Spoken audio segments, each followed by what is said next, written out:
예, 미국의 트럼프 대통령이 중국이 북핵 문제를 해결해주면 미국은 중국과의 무역 적자 문제를 봐주겠다.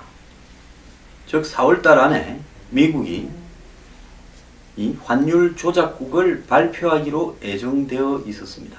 그래서 독일, 일본, 중국, 한국 등이 걸리는 게 아니냐 하고 초미의 관심사였고, 미국과 중국의 무역 분쟁이 본격화되는 게 아닌가 이렇게 생각을 하고 있었습니다.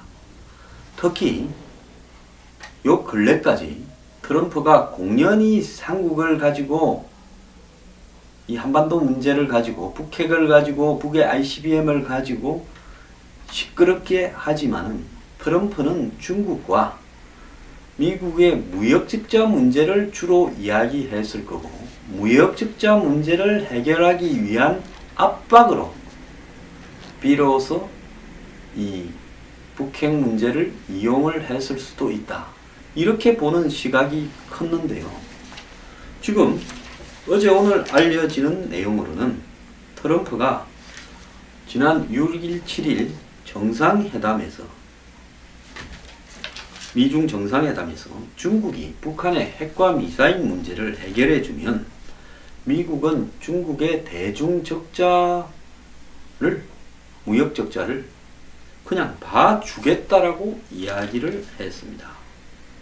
자, 중국과의 거래에 해서 북한 문제를 해결하겠다라고 하면서 미국의 중국에 대한 무역 적자와 북한의 핵과 미사일 두 개 중에서 트럼프는 이 무역 적자 문제를 북한 핵과 미사일을 해결하는 도구로 오히려 이용을 했습니다.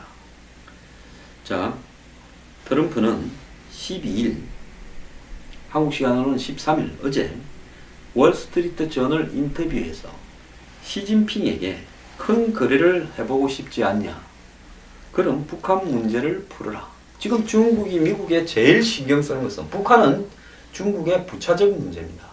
제일 신경 쓰는 것은 트럼프가 항상 무역 적자를 해소하겠다, 불공정 무역을 시정시키겠다, 보호무역으로 돌아가겠다, 자유무역이란 게 사기다, 그러면서 대표적으로 중국의 환율 조작에 의한 미국으로부터의 수출을 통한 막대한 흑자 문제를 지속적으로 전개해 왔습니다.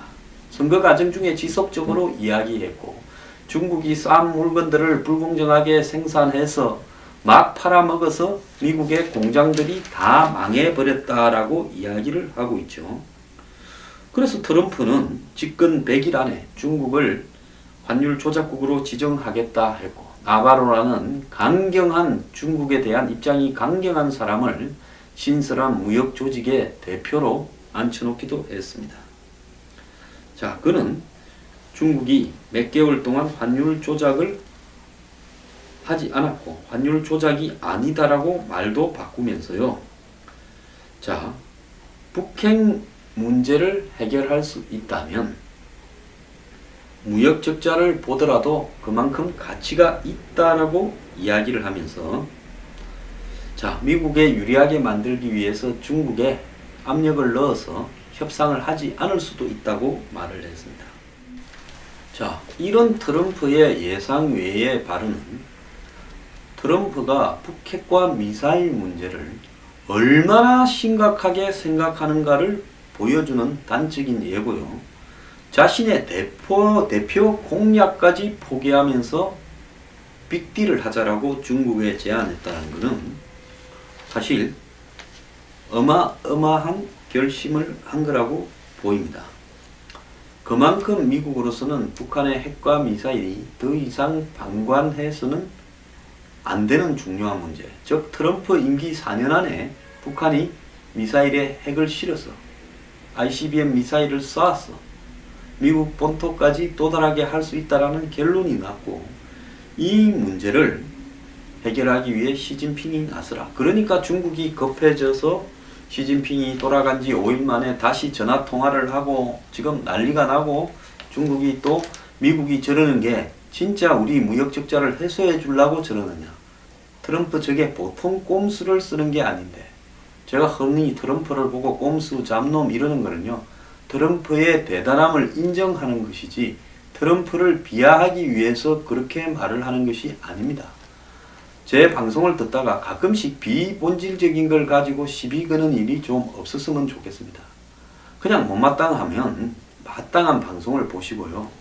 제발 제가 부탁드리는데 제 방송에서 이야기하고자 하는, 제가 가르치는 달은 안 보고 손가락 끝을만 보고 시비 걸지 말기를 바랍니다. 자, 시진핑은 그래서 중국의 북한산 석탄 수입 금지 등 제재를 당장은 강화하고, 그 다음에 중국 노동자 수출 등도 통제하고, 우리가 이야기만 하면 북한에 대한 세컨더리 보이콧, 북한과 거래하는 중국의 기업과 은행들도 중단시켜라. 자, 그 다음에 김정은한테 미국의 항공모함뿐만 아니라 핵 잠수함도 있는데 동해 앞바다에 벌써 가서 교대로 대기하고 있다. 실제 저는 그렇게 하고 있다고 듣고 있습니다. 동해 앞바다에 페트롤을 돌고 있어요. 미국 핵 잠수함이. 거기에는 ICBM에 핵을 실어서 순식간에 북한을 초토화시킬 수 있는 전략핵도 있습니다. 그래서 트럼프가 이런 과정들을 통해서 너네들이 북한을 해결해라.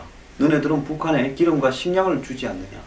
그것까지 하고도 안 되면 다시 논의하자. 이런 부분이죠. 그러면 중국이 그럴 거 아닙니까? 우리가 이렇게 해가지고 북한 우방인데 저것들이 우리한테 털어지면 우리가 손해가 많은데, 그럼 너희들은 우리한테 뭐 해줄 거냐? 우리 기업이나 은행들도 손해볼 수도 있는데 하니까 트럼프가 하는 이야기가 미국 중국 무역에서 미국이 적자 보는 거 감수하겠다. 중국을 환율 조작국으로 지정하지 않겠다라고 이야기를 했습니다. 자, 이 문제는 미국이 매우 현실적인 판단을 한 걸로 보이는데요. 중국이 나서지 않으면 전쟁 외에는 북한 문제를 해결할 수 없다라고 이렇게 판단한 겁니다. 존 하이튼 미 전략사령관은 상원 군사위 청문회에 나서 북한 핵을 해결하는데 대북 제재 외에는 어떤 방법이 있느냐 문제에 북한에 대한 어떤 해결책도 중국과 연관되지 않은 게 없다. 중국은 확실히 북한의 백그라운드, 배경이다. 이렇게 말을 했고, 북한의 모든 무역은 중국을 거치고 있고 이는 중요한 요소고, 자, 그래서 결국은 북한이라는 존재의 존립 근거가 중국에 있다는 겁니다. 자, 트럼프는 작년 대선 과정에서 대중무역 적자가 우리 미국의 일자리를 뺏어가고 있다. 중국을 환율 조작국으로 지정하겠다. 여러 차례 이야기를 했는데요. 중국에 대한 무역 환율 보복은 그가 내세운 대표적인 공약이었습니다. 그러나 월스트리트 저널 인터뷰에서 그는 북핵 문제의 대가로 무역 적자 문제를 감수하겠다라고 이야기를 하고 있습니다. 자, 원래 트럼프는 중국을 환율 조작국으로 지정하고 그 다음에는 세컨더리 보이콧을 걸어서 압박하면서 끝을 한번 보겠다고 했는데, 즉 무역과 관련해서 중국에 보복을 하겠다라는 공약을 뒤집을 만큼 북핵 문제가 우선순위라는 겁니다. 자, 협상이라는 것은 뭡니까? give and take. 내가 가진 것은 주고 그 이상 되는 것을 상대로부터 얻는다라는 거 아니겠습니까? 트럼프는 give and take가 아닌 일방적인 take가 이 게임에서는 불가능하다. 즉 중국이 최악의 경우에 북한이라는 자신의 애완견을 하나 포기하더라도 미국으로부터 또 다른 거대한 이 개 인형을 하나, 금덩어리 개 인형을 하나 받는 게 낫다. 이렇게 생각하도록 만드는 겁니다. 자, 그래서 황구시보 등이 북한이 또 도발을 하면 대북 원유 공급을 중단하겠다라고 말을 하는 것도 중국이 미국 제안을 받아들이는 게 크게 손해가 아니다. 또 이걸 거부할 수도 없다. 이건 아마 최종적인 제안이다. 우리가 거래를 할 때요, 더 이상 제안이 나올 수 없다라고 보여줘야 협상이 나오지. 내가 좀 더 버티면 상대가 가격을 좀 더 낮출 거다. 이렇게 생각이 되면 협상이 끝이 안 나죠.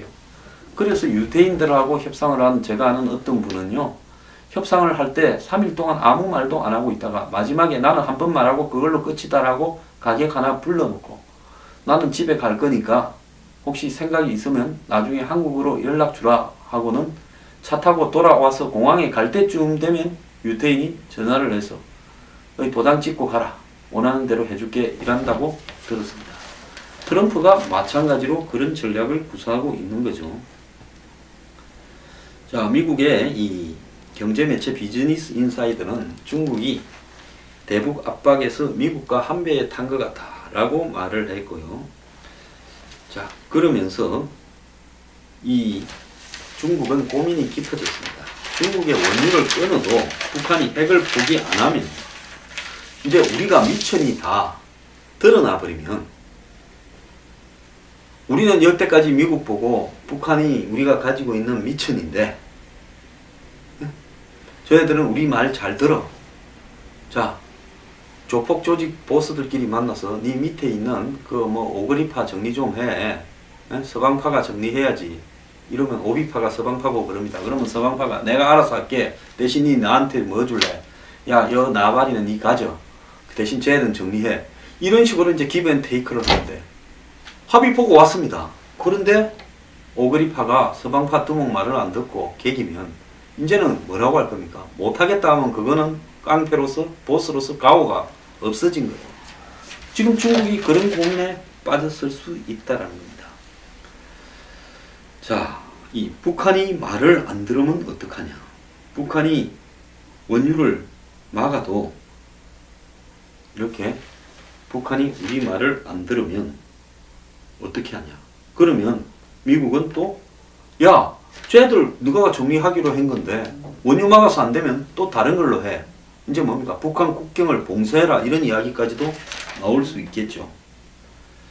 자, 이래서 중국은 이래저래 이 골치가 아파졌는데 최악의 경우에 북한이 핵 개발을 포기하지 않으면 중국은 더 쓸 카드가 없고 이 과정에서 북한이 거세게 반발하면 중국은 까딱 잘못하면 북한한테 개망신 당하고 북한을 잃는 이런 사태가 올 수도 있습니다. 트럼프가 여차하면 북한하고 중국하고 자리를 갈라놔 버리겠다라고 하면서 매우 어려운 수를 던졌다. 그런데 트럼프도 진짜 중국이 나서서 북한을 제어할 수 있다고 확신을 해서 그럴까요? 아니면 중국이 감당이 안 되는 걸 보면 원인 무효다. 너가 저거 정리하면 우리 그렇게 해준다 했는데 정리 못했으니까 환율 조작국 지정하고 문제 삼겠다 하기 위한 명분을 축적하기 위한 것이냐. 저는 개인적으로 트럼프는 후자적 판단을 하지 않았을까 생각합니다. 그러면 이제 한국 한번 보십시오. 미국이 좀 있다가 야, 우리는 너가 문제 해결해 준다고, 예? 중국하고 무역 적자 문제 내 공약 1번을 포기했는데 너네들이 우리한테 뒷박을 때려? 이제는 너하고 한번 이야기해보자 하는 순간이 5월 9일 직후에 바로 열릴 수 있다는 겁니다. 여기서 우리가 좋아할 일이 결코 아니다라는 트럼프 무시무시한 인간입니다.